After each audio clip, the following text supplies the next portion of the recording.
How to use survivor tokens in Last War. Hey guys, in this video, I'm going to show you how you can use survivor tokens in Last War.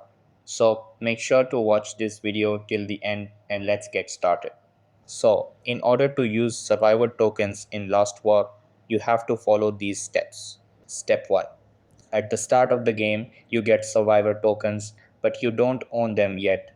You can use them when the card instructs you to do so. Step 2. You take the tokens from your reserve and place them where specified by the card in your space or within your line of sight loss. Step 3. Keep in mind, some survivors need to own these tokens before they can use them, and that depends on their survivor deck and special actions. Step 4.